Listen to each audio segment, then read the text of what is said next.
আসসালামু আলাইকুম। সবাই কেমন আছেন? আশা করি সবাই ভালো আছেন। আল্লাহর রহমতে আমরা সবাই ভালো আছি। তো সকালবেলা ঘুম থেকে উঠেই এরকম একটা বৃষ্টি ভেজা সকাল দেখলাম। তো প্রকৃতিটা অনেক সুন্দর, নির্মল, ভালো লাগতেছিল। আসলে সারাদিন যতই ব্যস্ততা থাকুক না কেন, সকালের এই নির্মল পরিবেশটা দিনের আর কখনোই আপনি পাবেন না। এটা শুধুমাত্র এই স্নিগ্ধতা শুধুমাত্র সকালবেলাতেই পাওয়া যায়।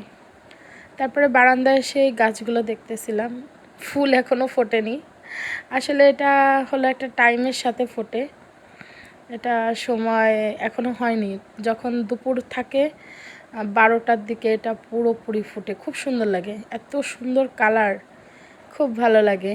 তো এই ফুলের শুভেচ্ছা দিলাম সবাইকে।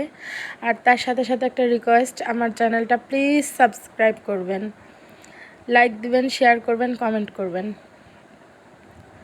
তো এই সকালটা তো আমি একাই এনজয় করি, আর সবাই ঘুম। তারপরে এই যে মেয়েকে নিয়ে স্কুলে যাচ্ছিলাম। তো আমার প্রতিদিনের রুটিন, ওকে স্কুল থেকে আনা নেওয়া করা। ওই যে ও তো আমার আগেই চলে যায়।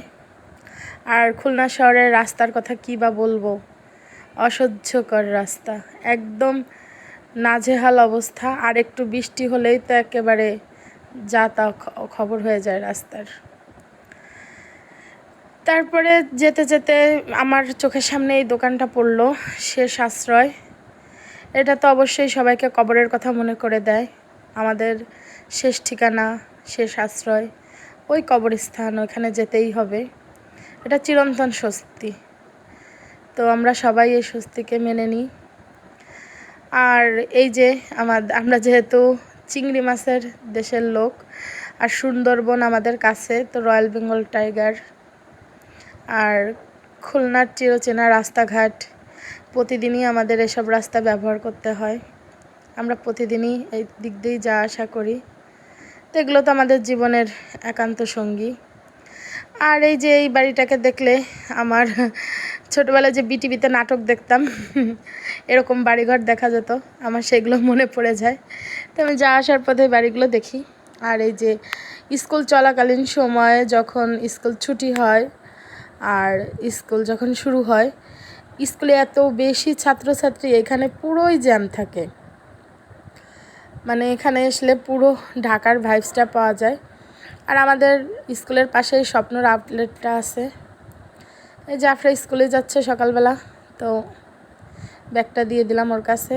আর এই যে ক্লাসে চলে যাচ্ছে। তারপরে তো মেয়েকে বিদায় দিয়ে বাসায় চলে আসলাম।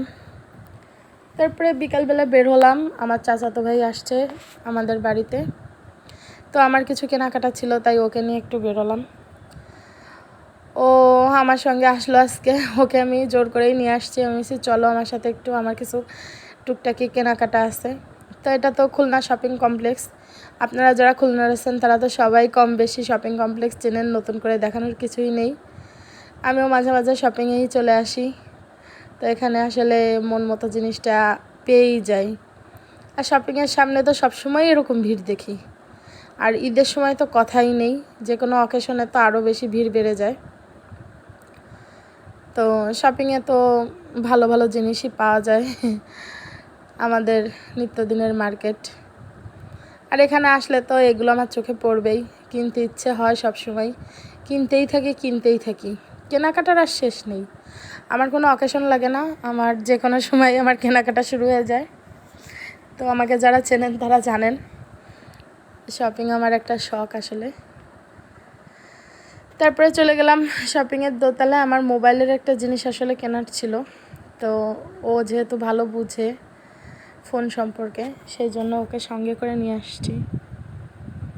তারপরে যে দেখতেছিলাম, এখানে আসলে খুলনা শহরে শপিং কমপ্লেক্সের দোতলাতে আপনি ব্র্যান্ডের ফোন, ভালো ভালো ফোনের শপ আছে। তারপরে ফোনের আনুষঙ্গিক যা কিছু লাগে, তো এভরিথিং সব এখানে পাবেন। আপনারা যারা খুলনার আছেন তারা তো জানেনই, অল এভরিথিং সব কিছু খুলনার শপিং কমপ্লেক্সের দোতলাতে পাওয়া যায়। তিনতলাতেও আছে, আবার তিনতলাতে ফোন মেরামত করা হয়। আর এখানে ফোনের কিছু ভালো ভালো শোরুম আছে। আপনারা যারা ফোন কেনাকাটা করতে চান এখান থেকে নিতে পারেন। আমি নেই, আমার ভালো লাগে। তো আমাদের জিনিসটা আসলে কেনা হয়ে গেছে। এখন আমরা একটু সামনে যাচ্ছিলাম। ও আমাকে জিজ্ঞেস করতেছিল, আপু কোথায় যাবেন? তো আমি আসলে ওকে একটু কিছু গিফট করবো, এই জন্যই ওকে নিয়ে আসছি সঙ্গে করে। এটাই আমার মনের ইচ্ছা ছিল। তো ছোটো ভাইটা আসছে আমার বাড়িতে, ওকে আসলে অনেক দিন অনেক কিছু দেওয়া হয় না, এই জন্যই ওকে সাথে করে নিয়ে আসছি। ও জানে না যে আমি ওকে কি দিব। তো আমি বললাম যে চলো সামনের দিকে যাই। তারপরে এই যে পপকর্ন কিনে দিলাম, ছোটো মানুষের মতো খাচ্ছে, আমার খুব ভালো লাগতেছিল। আর এই রাস্তাগুলো তো আপনারা সবাই চেনেন, আমরা যারা স্থানীয়রা আছি তারা আমরা এটাকে নিক্সন মার্কেট বলি। তো এটা তো শীতের সময় পুরোই জমজমাট থাকে, শীতের কাপড় চোপড় বিক্রি হয়। আর এমনি সামারেও এখানে প্রচুর ছেলেদের পোশাক পাওয়া যায়, মেয়েদেরও পাওয়া যায়। তো ছেলেদের পোশাকের জন্য এটা বেশি চলে। তো পুরো মার্কেটটাই আসলে ছেলেদের কাপড় চোপড়। আর রাস্তার পাশে টুকটাক খাবার তো থাকবেই, মুখরোচক যেসব খাবার। তারপরে চলে আসলাম এই যে কাজী নজরুল ইসলাম মার্কেট। এই মার্কেটটা আসলে ছেলেদের এক্সপোর্টের কাপড় চোপড় ভালো পাওয়া যায়। আমি তার বাবার গেঞ্জিটা এখান থেকেই কিনি বেশিরভাগ। তো এখানে আমার পরিচিত দোকান আছে, এক্সপোর্টের গেঞ্জি দেয় ওরা আমাকে। তা আজকে যেহেতু ওকে কিছু দিব আমি, এজন্য আমি ওকে ছেড়ে দিছি। আমি বলছি তুমি পছন্দ করো, তুমি যেটা নিবা সেটাই পছন্দ করো। আমি আজকে আর আমার পছন্দের দোকানে আমি ওকে নেইনি, ওর যে দোকান থেকে খুশি ও সেই দোকান থেকেই নিবে। তো দেখতেছিল এই যে এই গেঞ্জিগুলো, আমি ওকে বলতেছিলাম যে এগুলো কিন্তু গরমে পরে খুব মজা, তুমি এখান থেকে কয়েকটা গেঞ্জি নাও। তো ও নাকি এগুলো পরে না, ও স্পোর্টসের গেঞ্জি পরে বেশিরভাগ।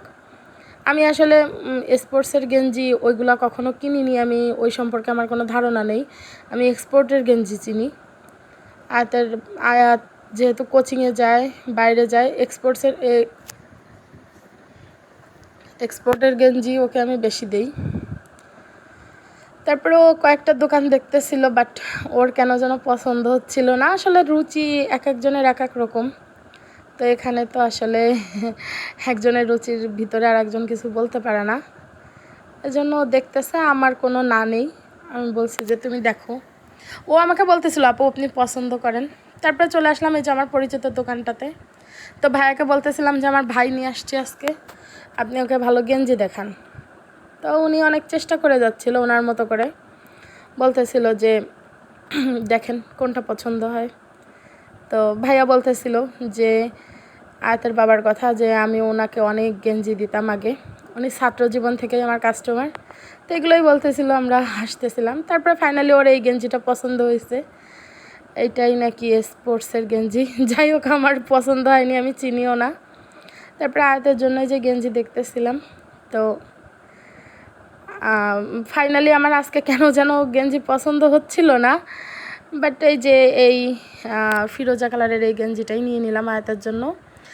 তারপরে আমি আমার জন্য আনতে গেছিলাম ট্রাউজার গেঞ্জি, বাট এই যে আমাদের মহিলাদের এই দোকানটা, এখানে মেয়েদের কাপড় চোপড় আছে, কিন্তু আঙ্কেলকে আমি যেটা অর্ডার দিয়েছিলাম ট্রাউজার, আঙ্কেল আনেনি, বললো যে ঝড়ের জন্য আমি যেতে পারিনি, তো আমাকে নেক্সট ডে এনে দেবে, উনি এটা বললো। তারপরে আমি আমার নাম্বার দিয়ে আসলাম, বললাম যে আঙ্কেল আপনি আমাকে ফোন দিবেন। তারপরে আমরা এই দোকান থেকে বেরোয় চলে আসলাম। তো যখন বেরিয়ে যাচ্ছি তখন আসলে আমার একটা গেঞ্জি দেখে পছন্দ হয়ে যায়। তো গেঞ্জিটা হ্যাং করা ছিল, এই যে গেঞ্জিটা। তো আমি ওকে বলতেছিলাম যে তুমি যে গেঞ্জি কিনছো ওইটা আমার পছন্দ হয়নি, তুমি ভালো একটা গেঞ্জি নাও, আমি গিফট করব, ভালো জিনিস নাও। তো ফাইনালি ওরও এটা ভালো লাগছে, ও পরে আর কি ট্রায়াল দিচ্ছিল। তো আসলে গেঞ্জিটা এলিগ্যান্ট ছিল, আমার খুব ভালো লাগছে। তো ওকে আমি বলতেছিলাম যে আমি গিফট করব, আমি ভালো কিছু দিব।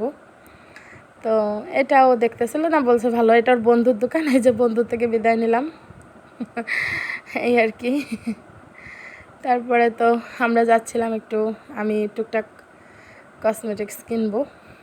তো এই আমাদের মেয়েদের আর কি যা কাজ, আমরা টুকটাক কেনাকাটা করতেই বেশি পছন্দ করি। অনেক বড় বড় কেনাকাটা আমরা করতে পারি না, বিশেষ করে আমি পারি না, আমি কেমন যেন সব মানে মিশাই ফেলি।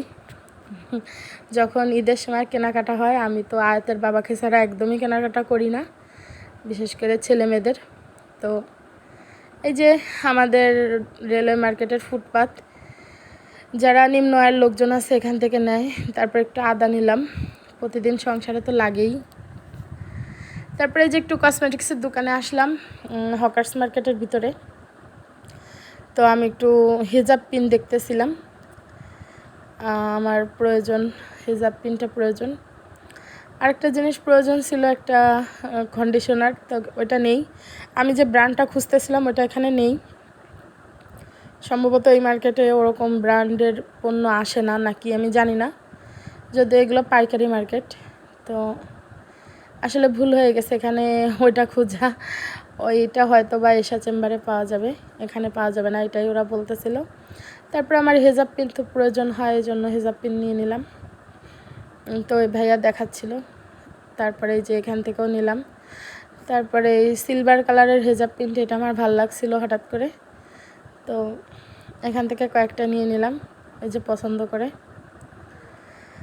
তারপরে এই তো টুকটাক কেনাকাটা, এই আর কি। আসলে আমাদের সমস্যা হলো, আমরা যারা আছি মেয়েরা, আমাদের মাঝে মাঝে মার্কেটে না আসলে ভালো লাগে না। এটা তো আমার বেলাতে হয়, তো আর সবার বেলায় কী হয় জানি না। আর এই যে এসে লিচু তো আমার খেতেই হবে। বাজারে যতদিন লিচু আছে আমি ততদিন লিচু কিনবো, খাবো। আর শুধু আমি না, আমার বাসার প্রত্যেকটা মানুষই লিচু খুব পছন্দ করে, লিচু এদের খুবই পছন্দ। তা আমি অত মাথা ঘামাচ্ছি না, যেহেতু আমের সিজন আছে। তো এখান থেকে লিচু নিলাম, আসলে লিচুগুলো অনেক মজার ছিল, তো ভালো ছিল, মিষ্টি ছিল, এই আর কি। লিচু নিয়ে নিলাম, তারপরে যে বাসায় যাচ্ছি। তো চিরচেনা সেই বড় বাজার ডাক বাংলা, এই আর কি। তারপরে একটু মুরগি নিলাম, যেহেতু এই যে পেস্ট কিনলাম মাঝে, আমার ওই ভাই বলতেছিল যে গ্রামে নিয়ে যাবে পেস্ট, তো আমি ওকে পেস্ট কিনে দিলাম। তারপরে এই যে বাড়ির দিকে যাচ্ছিলাম, যেহেতু রাত হয়ে গেছে। তো চিরচেনা রাস্তা, আমরা আসি যাই, এগুলো তো সবাই কম বেশি চিনি। তারপরে এই যে মুরগি আর সবজি নিয়ে নিলাম। আমি আসলে ফ্রিজে অনেক বেশি মানে বাজার রেখে খেতে পছন্দ করি না। আমি যেহেতু প্রতিদিনই আমার কম বেশি বাইরে আসা লাগে, তো সবজিটা আমি টাটকা নেই, আবার মাছ মুরগিটাও ওরকম টাটকা কিনে খেতেই আমি পছন্দ করি। আমি ফ্রিজে অনেক দিন সেটা যাই হোক খেতে পছন্দ করি না। তারপরে এই যে আমাদের চিরচেনা 7 রাস্তা, আসলে রাত্রেবেলা অনেক জমজমাট থাকে এখানে। তো আপনারা অনেকেই জানেন কিনা আমি জানি না, তবে খুলনা শহরে সারা রাত 7 রাস্তা খোলা থাকে। আপনার খাবার দাবার সব কিছুই 7 রাস্তা সারা রাত পাওয়া যায়। এটা আমি অবশ্য বিয়ের পরে আয়াতের বাবার থেকেই জানছি, ও আমাকে আগে রাত্রেবেলা এখানে খেতে নিয়ে আসতো। তো এই আর কি। তারপরে যে শীতলাবাড়ি মন্দির, এখানে আজকে হয়তো বা হিন্দু সম্প্রদায়ের কোনো অনুষ্ঠান আছে, এখানে প্রায় এরকম সাজানো থাকে, আমার দেখে ভালো লাগে। তো মনে হয় একটা বিয়ে বাড়ি মনে হয়, এই আর কি। তারপরে তো বাসায় অলমোস্ট চলেই আসলাম, বাসার পথে যে চলে আসছি। তারপরে বাজারের লিস্ট দিয়ে গেছিলাম এই যে আমাদের সামনের দোকান ভাই, রাজ্জাক ভাই। তো আমি আসলে আগে বাইরে থেকে কোনো সুপার মল থেকে বাজার করতাম, তারপরে যখন উনি আমার বাড়ির সামনে দোকান দিল, তখন উনি আমাকে সবসময় বলতো আপা আমার থেকে বাজার নেবেন। তারপরে আমরা বলতাম যে ভাই আমাদের সংসারে যা প্রয়োজন হয় আপনি সব কিছুই রাখবেন। চিন্তা করলাম যে বাইরে থেকেও টাকা দিয়ে কিনতে হবে, এখান থেকেও টাকা দিয়ে কিনতে হবে, তো ওনার থেকেই আমি নেব, যেহেতু উনি আমার ঘরের সামনের দোকানদার। তো বাইরের লোক কেন লাভ করবে, লাভটা উনিই করুক। তো এই যে আমার দরজার সামনেই দোকান, এই যে দোকানের পুরো ভিউ। তো আজ অনেক হয়ে গেল রান্না। আল্লাহ হাফেজ, সবাই ভালো থাকবেন।